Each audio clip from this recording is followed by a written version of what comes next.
Hello guys, today we are going to be taking a look at time zones as part of our e-learning.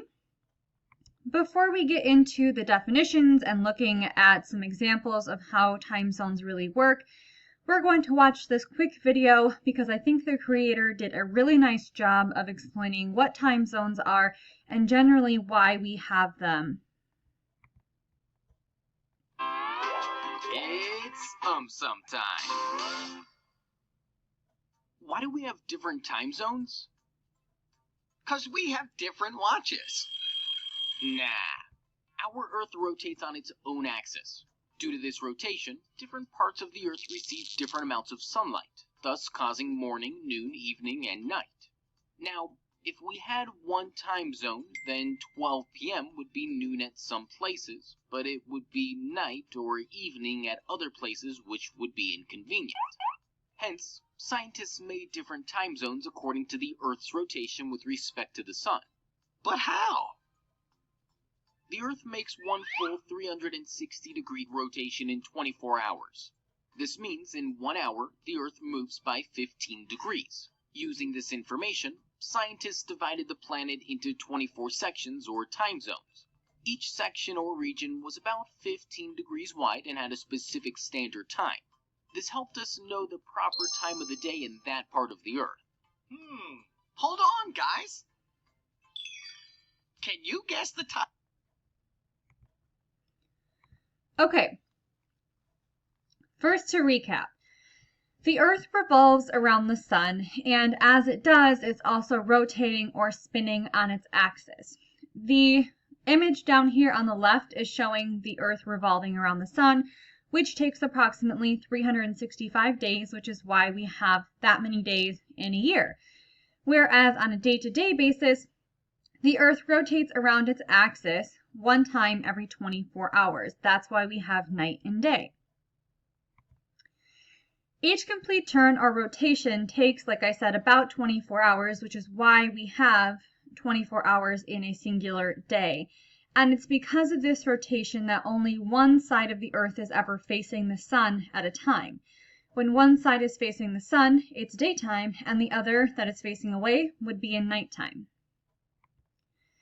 Time zones come into play because Earth rotates towards the east, and therefore the day starts earlier in the east than it does further west.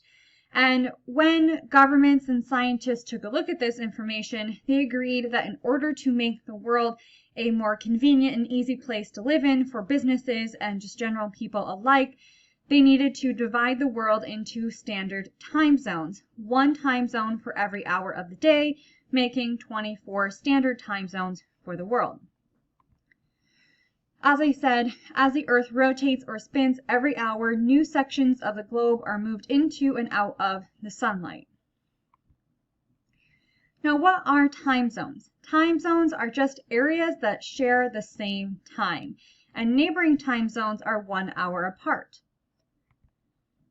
The starting point for time zones is at the prime meridian, which runs through a town called Greenwich, England, which is where we get something called Greenwich Mean Time, which a later video will explain a bit more about.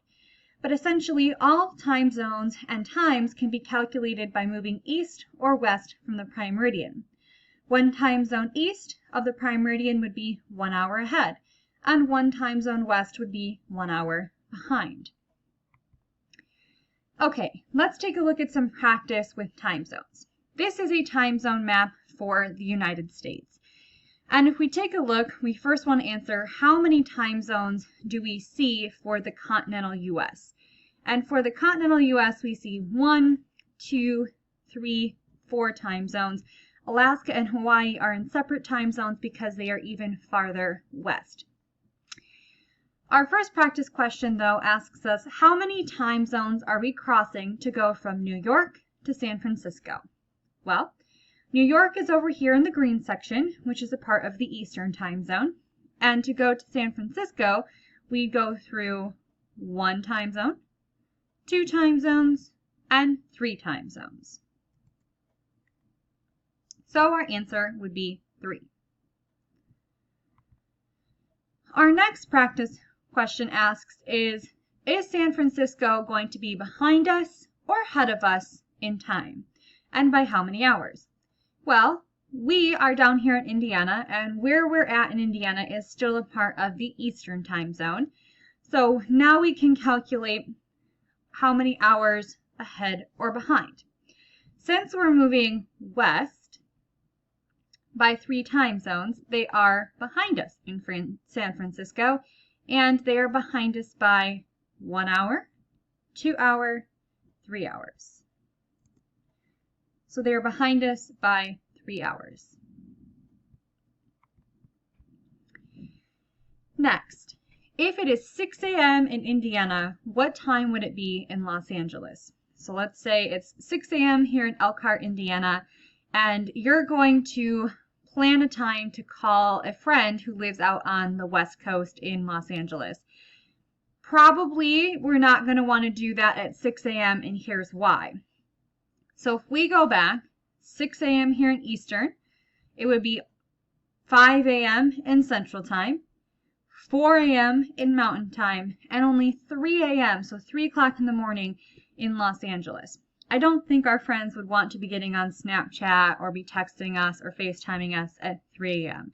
That's why time zones are really important to understand, both for just personal friendships as well as when you get older.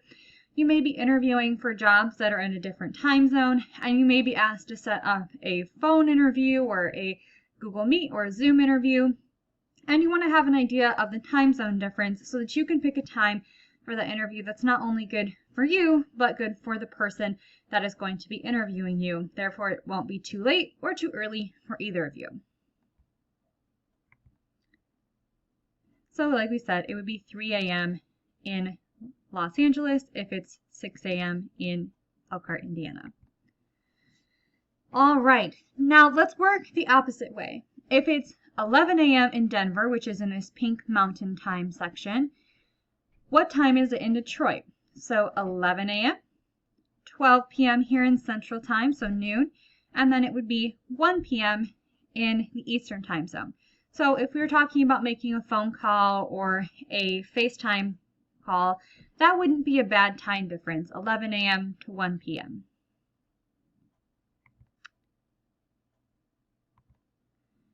All right, and then I did want to show you this video because it goes a little bit into Greenwich Mean Time and just does a nice job of summarizing everything that we have learned today about time zones.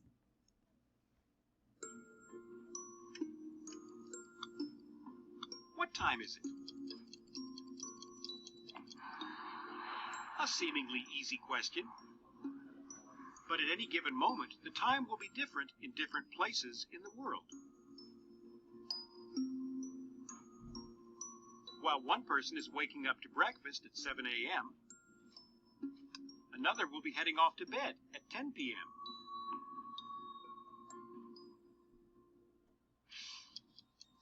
Local time all depends on what time zone you're in.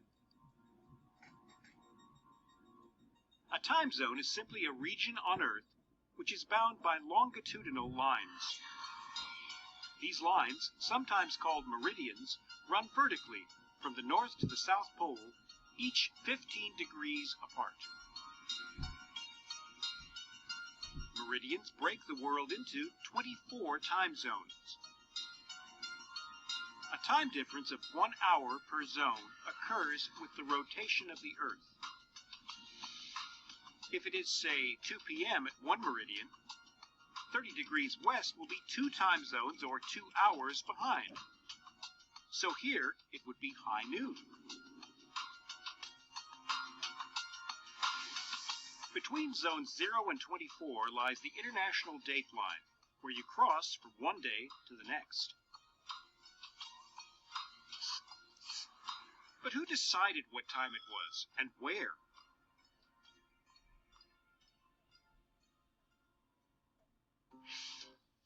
Whatever time it is now, it is the result of an historic event in 1884.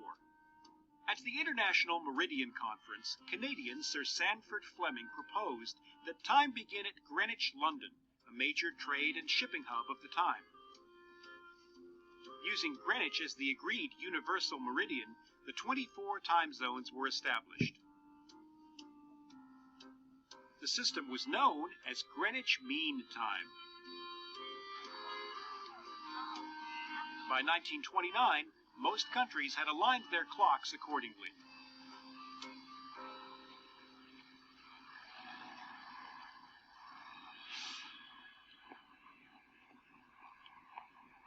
Because your body clock is adapted to the time zone you live in, moving around the globe into other time zones can affect you.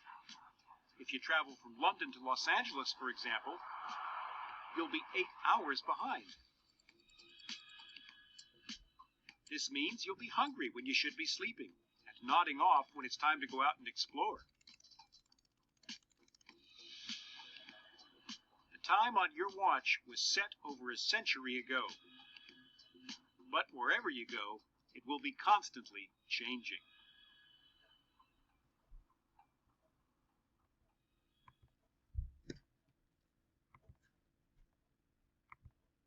Okay guys, that was a nice quick little lesson on time zones.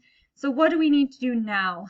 After finishing this video, you need to go and take the Time Zones Check for Understanding quiz. Make sure you submit your answers. You will have 3 attempts to take this quiz. Therefore, if your score is not what you want it to be the first time or the second time, make sure that you use all of your attempts available in order to get the highest score possible. After you take the Time Zones Check for Understanding quiz, work on any other missing e-learning assignments for social studies.